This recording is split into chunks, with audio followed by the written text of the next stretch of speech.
What is up, everybody? Wherever you're listening from and whenever you listen to this, thanks for joining us today on the Daily Drive. Grateful for you. My name is Breaux, and yesterday we started a story found over in Mark chapter 5. We've been looking at the way that Jesus met people right where they were, and this encounter that Jesus has, honestly, creeps me out a little bit. We saw yesterday that the scene is this. It's late and it's dark, and Jesus and his guys arrive on the other side of the tracks, so to speak, to a place where the others live. Well, they step out of the boat, and this happens. Verse 2. When Jesus climbed out of the boat, a man possessed by an evil spirit came out from the tombs to meet him. So here are Jesus' guys, once again in unfamiliar territory. They're a little skittish anyway. It's in the middle of the night. They pull up on the shores of a graveyard, and this demon-possessed dude comes running toward them. You know they had to be freaking out. It's like a scene out of The Walking Dead. And the guys are probably in flight mode trying to get back to the boat, but not Jesus. Verse 3 says, "This man lived in the burial caves and could no longer be restrained, even with a chain. Whenever he was put into chains and shackles, as he often was, he snapped the chains from his wrist and smashed the shackles. No one was strong enough to subdue him. Day and night he wandered among the burial caves and in the hills, howling and cutting himself with sharp stones."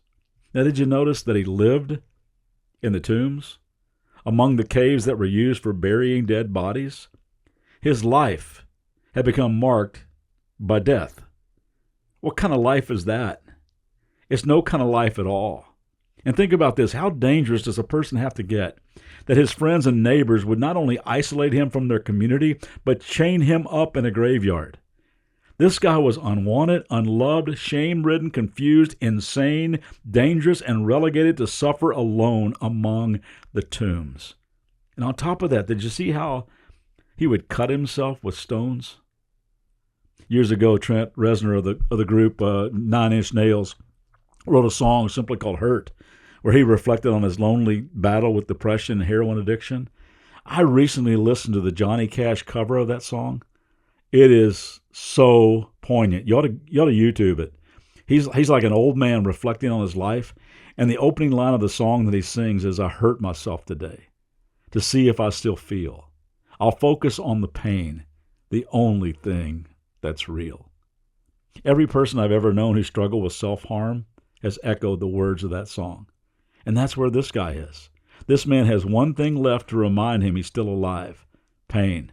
That's the only thing that's real.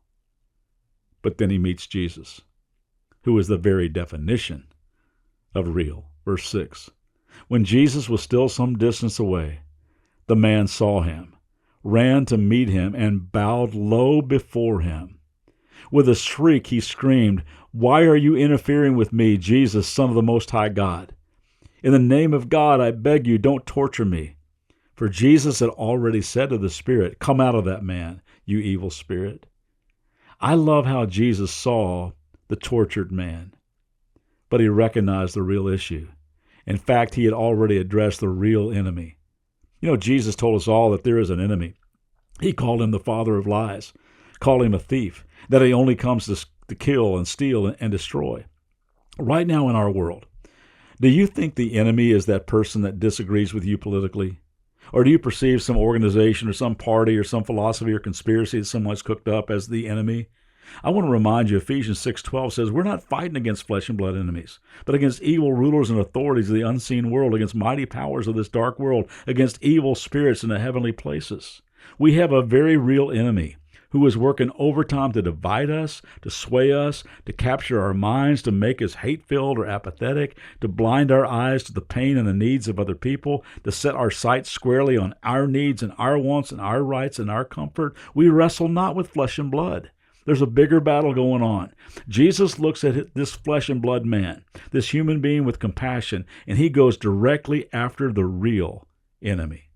Now, please hear me say that I don't believe that all addictions and strongholds are all about demon possession, but they are fueled by the prince of darkness, the author of confusion, who hates all things God. He sets himself up against love and joy and peace and patience and goodness and gentleness and kindness and faithfulness and self-control. He comes only to kill, steal, and destroy sanity and careers and ministries and families and communities and nations. And because the real enemy is not a flesh and blood enemy, can you see why you and I need a stronger power than we have on our own? I need the one who rose from the dead and canceled Satan's victory bash. I need a chain breaker. I need Jesus. And so do you. And so did this guy. Come on back tomorrow, and we'll see what happens. Hope you have a great day.